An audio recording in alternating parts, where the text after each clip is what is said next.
Hallo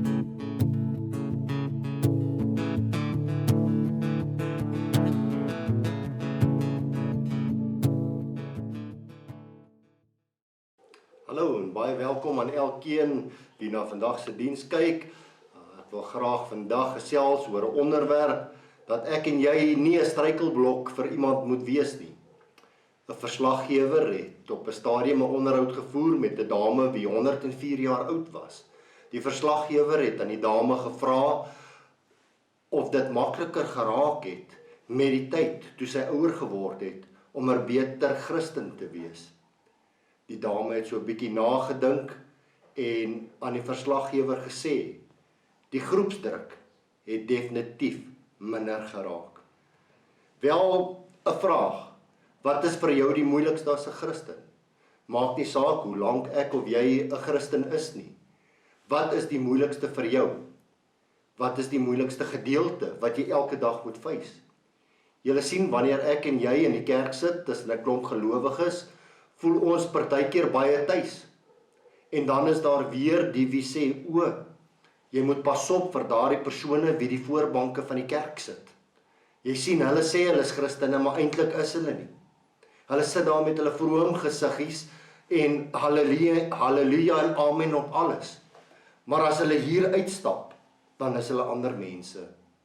En net so die vraag wat ek vir julle en aan myself wil vra, wat gebeur wanneer ek en jy by daardie deur uitstap? Wanneer ek en jy met ons daaglikse lewe aangaan, raak dit vir ons moeilik om ons Christenskap uit te leef. Wat probeer jy nou vir ons sê vandag, Brit? Wel, ek wil graag 'n voorbeeld of twee gebruik.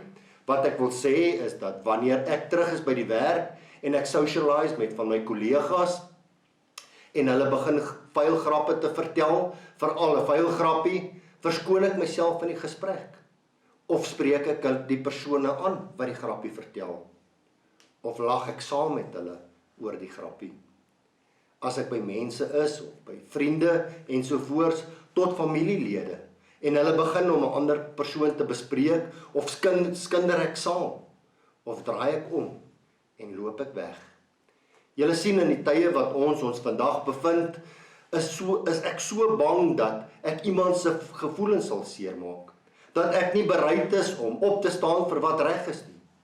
Ek is so bang dat wat mense van my gaan sê en oor my gaan dink. Ek is ook bang dat ek nie meer vriende gaan hê nie as ek opstaan vir wat reg is. Daar is baie druk op elkeen van ons in vandag se daaglikse omstandighede. Die probleem is hoe ek en jy dit gaan hanteer. As ons gaan kyk na die wêreld, is daar so baie dinge wat vir die mense reg geword het. Hierdie reg is heeltemal in teenstelling met God se woord. Ons as mens water mos baie keer God se woord af, deur te sê dat ons 'n genadige God dien. En ek stem saam daarmee. Ons dien definitief 'n genadige God, maar daar's 'n groot verskil tussen genade en dit wat reg is. Ons moet ophou game speel met die Here. In die begin van God se skepping het die Here Adam gemaak en hy het oor die aarde regeer. God het gesien dat dit nie goed was dat hy alleen was nie en God het toe vir hom Eva geskape. Hulle het hierdie paradys gehad en hulle daar geleef en alles was hankie-dorie totdat die slang Eva verlei het. In my en jou wandel met God, in ons as Christense wandel, sal die duiwel ons elke keer probeer potjie. Baie keer val ons hard en is ons nie bereid om op te staan nie, om God vir vergifnis te vra nie en aan te beweeg nie. My boetie en my sissa, ons almal maak foute, maar dit is hoe ons daarvandaan opstaan en hoe ons verander ter verbetering van God wat die meeste saak maak. Amen. Ek wil kortliks met julle 'n paar punte deel hoekom dit belangrik is dat ek en jy nie 'n struikelblok vir iemand anders te moet wees nie. Maar voordat ons daar kom, wil ek graag 'n skrifgedeelte lees uit Matteus 18 van vers 5 tot 14 en ek lees dit uit die 1983 vertaling. En wie so 'n kindjie in my naam ontvang my. Elkeen wat een van hierdie kleintjies wat in my glo, van my afvallig maak, Vir hom is dit beter as hy met 'n groot meelsteen aan sy nek in die diepsee verdrink. Hoe jammer tog vir die wêreld dat daar dinge is wat die mens afvallig maak. Sulke dinge kom noodwendig, maar wee die mens deur wie dit kom. As jou hand of jou voet jou van my afvallig maak, kap hom af en gooi hom van jou weg. Dit is vir jou beter om vermink of krepeel te lewe, in die lewe in te gaan, as om met albei jou hande of voete in die ewige vuur gegooi te word. En as jou oog jou van my afvallig maak, ruk hom uit en gooi hom van jou weg. Dit is vir jou beter om met een oog die lewe in te gaan, as om met albei oë in die vuur van die hel gegooi te word. Julle moet nooit een van hierdie kindertjies minag nie, want ek verseker julle, dat hulle engele in die hemel gedurig deur by my hemelse Vader is. Hoe dink julle, as iemand 100 skape het en een van hulle raak weg, sal hy nie die 99 daar in die bergveld laat staan en die een wat weg is gaan soek nie? En as hy hom kry, verseker ek julle, is hy blyer oor hom as oor die 99 wat nie weggeraak het nie. So is dit ook nie die wil van julle Vader in die hemel, dat een van hierdie kleintjies verlore moet gaan nie. Ons as Christene is God se spesiale kinders. Jesus het gesê in die woord dat wanneer ons 'n persoon in Jesus naam ontvang, dat ons Jesus homself ontvang. Jesus het gesê in Lukas 10 vers 16 uit die NLV uit, toe sê hy vir die disippels, enige een wat julle boodskap ontvang, ontvang my ook. En enige een wat julle verwerp, verwerp my. En enige een wat my verwerp, verwerp God wat my gestuur het. Wow, hierdie is baie powerful woorde. In Handelinge 9 vers 4 in die NLV sê Jesus vir Saul, wie later Paulus geword het. Hy het op die grond neergeval en 'n stem vir hom hoor sê, Saul, Saul, waarom vervolg jy my? Saul was besig om die kerk te vervolg en Jesus vra aan hom, hoekom hy Jesus vervolg? Oralste in die Nuwe Testament word ons gesê dat ek as Christen deel is van Christus se liggaam. Amen. Wanneer ek en jy mors of kwaad doen aan 'n Christen, doen ons dit aan Jesus. Die tweede punt, wanneer ons 'n Christen laat struikel, is die nagevolge ernstig. Ons as Christene behoort aan Jesus. So hier moet ek en jy baie versigtig wees, want as ek en jy nie mooi dink wat ons sê of doen nie, en ons is die oorsaak dat 'n broer of suster sonde pleeg, is ons verantwoordelik dat daardie persoon die sonde teen Jesus pleeg. As ek 'n vraag aan julle kan vra as ouers, wat sal julle as ouers doen as 'n persoon jou kind of kinders aan dwelms voorstel? Wat sal julle doen as ouers as jou jong seun en dogter aan drank voorgestel word en iemand doen iets leliks met hulle? Jesus het in sy woord gesê in Matteus 18 vers 6 in die NLV, maar elkeen wat een van hierdie kleinstes wat in my glo tot 'n val bring, vir hom sal dit beter wees om met 'n meelsteen om sy nek in die see te verdrink. Die derde punt, hoe doen ons dit? Daar is verskillende maniere. Daar is direkte sonde, Eva wat vir Adam gesê het om 'n hap van die appel te vat, nadat sy self daarvan geëet het, en dan is daar, wat se voorbeeld stel ek vir my kinders, of vir die mense om my? Ek gebruik die spreekwoord, monkey see, monkey do. Nou sê jy ons is monkeys, definitief nie. Maar ons moet baie versigtig wees wat ons sê en wat ons doen. Want daar is kinders en ander mense wat sekere dinge wil doen wat ek en jy doen. My kinders is so. As ek iets gedoen het, het hulle altyd dieselfde gedoen. Ek wil graag 'n skrifgedeelte met julle deel in 1 Korintiërs 8 van vers 1 tot 13. En dit lees so. Die opskrif is die vraag oor vleis wat aan 'n afgod geoffer is. En nou julle vraag oor vleis wat aan 'n afgod geoffer is. Ons weet dat ons almal kennis het. Kennis maak verwaand, maar liefde bou op. As iemand meen hy het kennis van iets, het hy nog nie die kennis wat 'n mens behoort te hê nie. Maar as iemand God liefhet, ken God hom. Wat nou betref die eet van vleis wat aan 'n afgod geoffer is, ons weet dat daar geen afgod in die hele wêreld is wat iets beteken nie.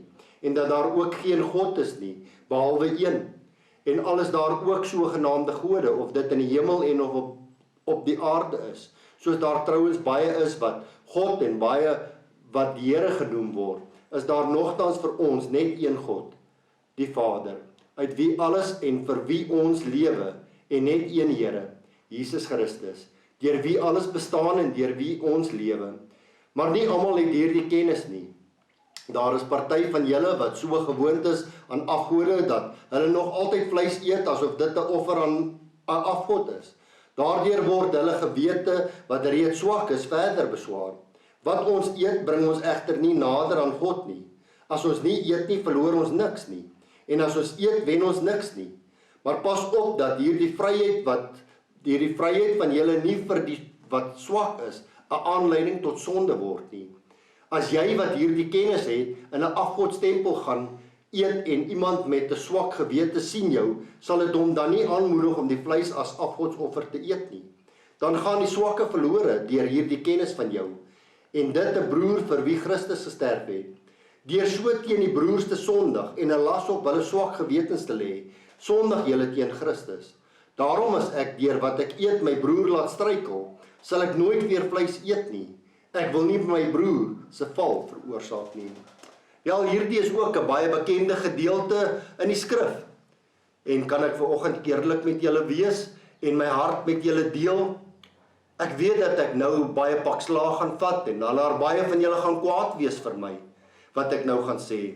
Maar ek bid dat die Heilige Gees met elkeen van ons sal wees en dat die Heilige Gees vir elkeen van ons die groter prentjie sal wys. Op 'n daaglikse basis word ons nou oorweldig op sosiale media rondom die borrelstore wat moet oopmaak. Hoe sekere mense drank smokkel sodat hulle kan 'n bestaan maak.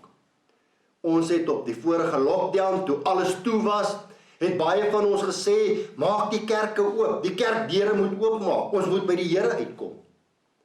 En toe alles oopmaak, toe die drankwinkels oopmaak, het ek gekyk en sien dat daar toue en rye mense staan, sodat hulle net hulle paseltjie kon koop. Die kerkdeure het ook oopgemaak, en daar was minder mense in baie van die gemeentes, as wat daar was voor die lockdown. Al moes ons kerke aan sekere protokolle voldoen, het die kerke leeg gestaan. Baie kerke sukkel in vandag se tye. Dit laat my dink, wat het vir ons as mens belangrik geword? Sê ek dat daar fout is met drank? Definitief nie. Ek wil net noem dat ek nie alkohol gebruik as gevolg van my oortuiging in God se woord, wat sê dat ek nie 'n stumbling blok vir iemand anders te moet wees nie. Hierdie is asseblief net 'n voorbeeld. En ja, ek gebruik nie alkohol nie. Maar wanneer die aardse dinge begin om belangriker te raak vir ons as mens, en die probleme vir ons voorlê, dan raak dit 'n probleem. As hierdie goed belangriker raak as God. Ek wil graag hê dat ek en jy Hebreërs 10 vers 24 sal uitleef. En ek haal aan in die NLV wat sê, laat ons voortdurend aandag gee aan mekaar, oor hoe ons mekaar kan aanspoor tot liefde en goeie dade. In 'n stikkende en de mekaar wêreld, is ek en jy volgeling van God, die enigste padkaart wat verander daar is om te kan volg. Kom ons hou op met die woorde, as daardie persoon 'n Christen is, wil ek definitief nie een wees nie. Kom ons begin 'n stand te maak, en ons begin saam staan, en ons begin bid vir mekaar. Kom ons bid vir mense in beheer van ons regering. Kom ons bid dat die Here myself eerste sal verander. Elke een van ons is special vir God. Kom ek en jy besef dat daar 'n moontlikheid kan bestaan, dat ek en jy 'n struikelblok vir iemand anders te kan wees. Kom ek en jy vra vir God, om ons te help, om nie daardie struikelblok te wees nie. Kom ek en jy gaan uit, en laat mense sê, ek wil soos Brett, Piet, Koos, Chandrey, Yvonne, Liani wees. Ek sien dat al hoe ek dit gaan kry, is as ek 'n pad saam met God stap. My boetie en sussie, die tyd is nou om reg te maak. Ek en jy weet nie wat môre vir ons voorlê nie, en wat môre vir ons voorlê nie. En ek wil definitief nie 'n struikelblok wees vir iemand anders te nie. Ek sluit af met die volgende woorde. onthou dat God so lief is vir jou, dat hy Jesus aan 'n kruis laat sterf het, vir jou en vir my. En ek wil graag, vandag wil ek vra, dat ek en jy ons attitude sal verander, en dat ons maniere sal verander, en waar ons weer eens vra dat die kerke moet oopmaak, dat as dit oopmaak, dat ons sal begin kerk toe te gaan. Laat ons nie weg sal bly van die samekoms van gelowiges nie. Laat ons daar sal wees vir mekaar. Laat ons nie 'n struikelblok vir mekaar sal wees nie. En nie net vir mekaar nie, vir die res van die wêreld. Kom ons sluit ons oë. Here, baie dankie vir die woord. Here, my gebed vir elke persoon wat na vandag se woord luister is, Here, laat ons nie 'n struikelblok sal wees nie. Here, dat dit wat 'n struikelblok in iemand anders se lewe veroorsaak, Here, my gebed is, U ken elke persoon wat na hierdie boodskap luister. Here, laat elke persoon waar daar 'n struikelblok is, dit na U toe sal bring. En Here, laat U daai struikelblok sal verwyder, uit die pad uit sal skuif. Laat ons nie die struikelblok sal wees nie, maar Here, laat ons 'n pad saam met U sal stap. Here, laat ons sal begin om 'n stand te maak vir U. Laat ons dit nie net meer sal goed praat, of dinge sal reg praat nie. Maar Here, laat ons sal praat wat in die woord staan. Al kos dit ons 'n klomp dinge, al kos dit ons vriende, al kos dit ons families. Maar Here, laat ons 'n pad saam met U sal stap. Dit is my gebed in die wonderlike naam van Jesus. Amen. Mag julle elkeen 'n geseënde week ervaar, en ek sluit af deur die volgende te sê, onthou, God is lief vir jou, ons is lief vir julle, ons mis julle, bly veilig, en sterkte vir die week wat voorlê. Blessings vir elkeen. Bye bye.